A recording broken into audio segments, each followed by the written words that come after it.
Di tengah hiruk-pikuk kota Palembang yang indah, kisah cinta segitiga antara Sylvia, Adi dan Jimmy mengalun seperti lagu sendu yang penuh kejutan. Sylvia dan Adi memulai segalanya dengan tawa dan harapan, berbagi hari-hari sederhana namun penuh makna di sudut-sudut kota yang menjadi saksi cinta mereka. Namun segalanya berubah saat sosok Jimmy hadir, seorang pria yang secara tak terduga mengguncang hati Adi dan perlahan membuka rahasia yang tak pernah ia sadari tentang dirinya sendiri. Ketika cinta tumbuh dari dua arah yang berbeda, pilihan menjadi luka, dan kejujuran berubah menjadi ujian. Ini adalah cerita tentang keberanian mencintai, kehilangan, dan akhirnya, penerimaan. Sebuah perjalanan emosional tentang tiga hati yang berjuang mencari tempatnya masing-masing dalam dunia yang tak selalu memberi ruang bagi cinta yang tak biasa. Ku meratapi cinta yang terluka, terjebak dalam bayang yang tak berujung. Andai waktu bisa kembali, ku perbaiki semua untukmu lagi. Halo sahabat cerita dunia kisah kehidupan, selamat datang di channel penuh kisah inspiratif, mengharukan dan penuh makna. Di sini, kita akan menyelami cerita-cerita yang terinspirasi dari cerita kehidupan yang bisa bikin kamu senyum, tertawa bahkan meneteskan air mata. Jangan lupa untuk like, komen, share dan subscribe ya, biar kamu enggak ketinggalan cerita-cerita terbaru dari kami. Yuk jadi bagian dari komunitas penuh empati ini.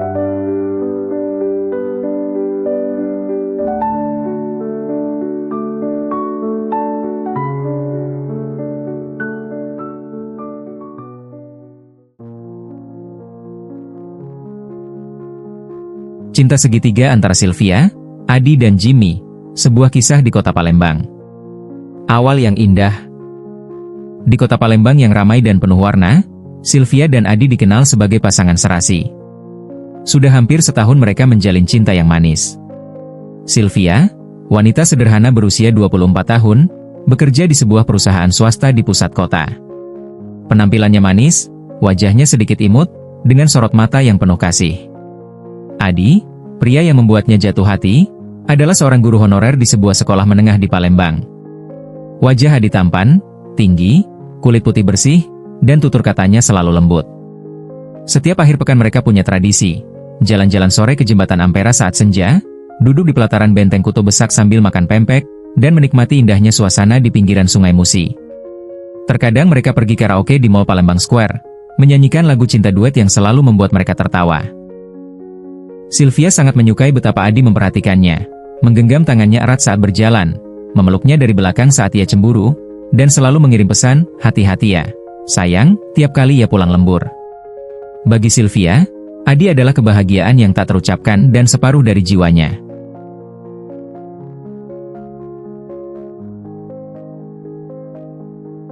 Pertemuan yang mengguncang.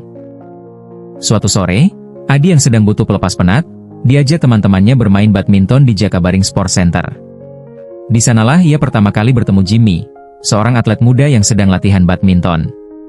Jimmy memiliki postur yang atletis, kulit putih, dan aura percaya diri yang tak bisa diabaikan. Ia anak orang kaya yang hobi karaoke dan nonton film di bioskop, namun sikap cueknya malah membuat Adi penasaran. Pertemuan pertama hanya basa-basi, tetapi cukup membuat Adi gelisah. Minggu berikutnya, Adi sengaja kembali, berharap Jimmy datang. Dan benar, mereka akhirnya bermain satu tim. Saling puji, tertawa, dan kontak fisik kecil saat adu smash saat bermain pun terjadi. Semuanya terasa baru dan menyenangkan. Di luar dugaan, Jimmy juga merespons. Akhirnya ia memberanikan diri untuk mengajak Adi minum kopi di Malomo Kopi, sebuah kafe yang berada di pinggiran Sungai Musi, setelah latihan. Disinilah semuanya dimulai.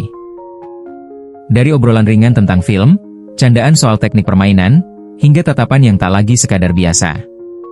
Mereka mulai bertukar pesan, lalu malam-malam panjang dengan video call dan percakapan yang membuat dunia terasa indah bagi mereka berdua.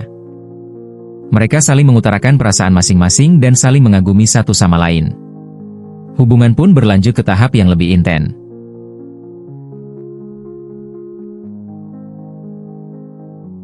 Rahasia yang terbongkar. Hubungan antara Adi dan Jimmy berkembang diam-diam. Mereka beberapa kali bertemu tanpa sepengetahuan Sylvia.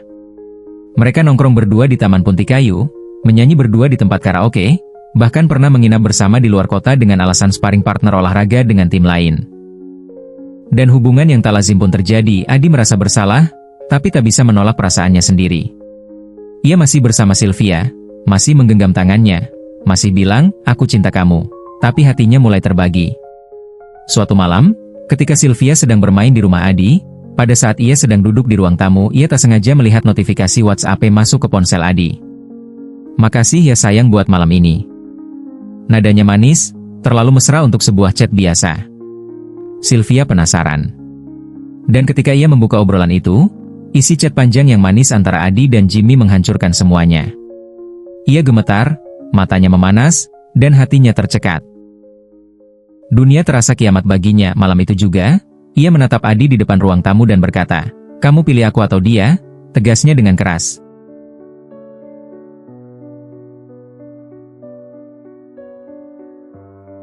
Pilihan yang menyayat hati. Adi kaget dan menyangkal. Ia mencoba mengelak, berkata itu hanya teman biasa, hanya candaan. Tapi Sylvia tahu. Dengan air mata mengalir, ia memaksa Adi untuk jujur. "Kalau kamu cinta aku, buktikan. Tapi kalau kamu memang sudah sayang sama dia, aku relain kamu." Suara Sylvia pecah, tapi tetap tegar. Adi terdiam. Kepalanya menunduk. Lalu ia berkata, "Aku gak mau nyakitin kamu terus, Sylvie. Tapi aku juga gak bisa bohong. Aku nyaman sama Jimmy. Aku menyukainya, aku sayang dia." Dunia Sylvia terasa runtuh. Ia menangis, menampar pelan wajah Adi, lalu pergi malam itu tanpa pamit lagi. Sejak hari itu, mereka tak lagi bertemu. Sylvia menghapus semua jejak tentang Adi di media sosial. Ia tak ingin tahu. Ia memilih pergi, menghilang menyembuhkan dirinya dengan cara sendiri entah untuk berapa lama. Sementara Adi dan Jimmy, kini menjalin hubungan yang lebih terbuka, meski masih dibayang-bayangi ketakutan akan pandangan orang. Karena hal yang masih tabu di dalam kehidupan ini dan melanggar norma hukum suatu agama.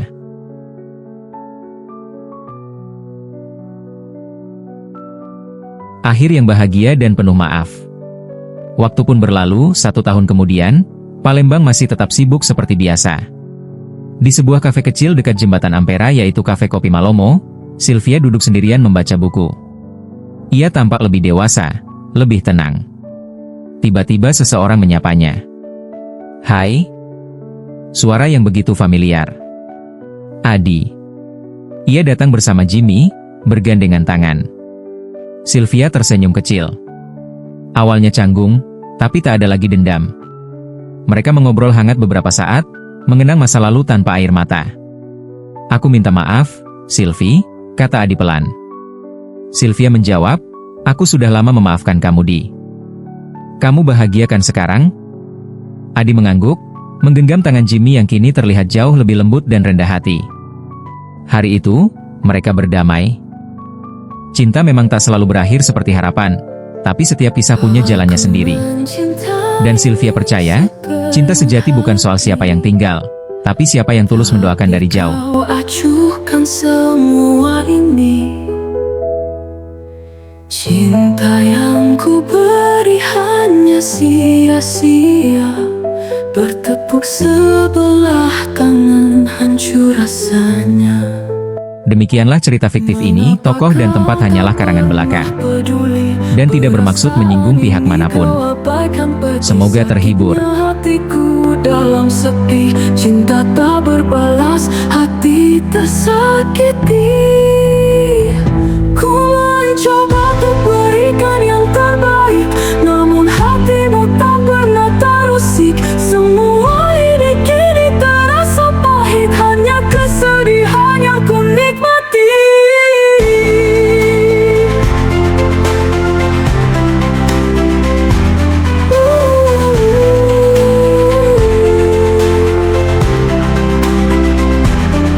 Aku pasrah pada takdir cinta,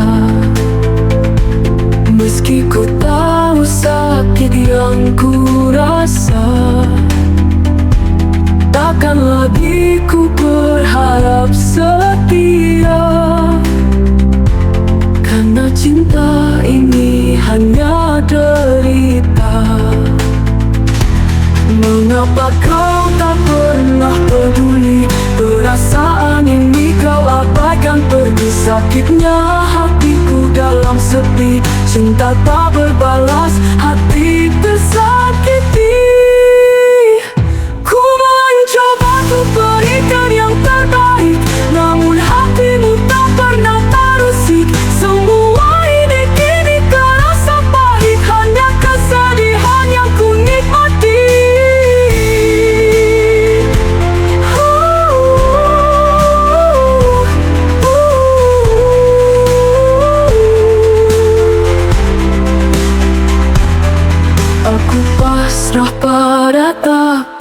cinta.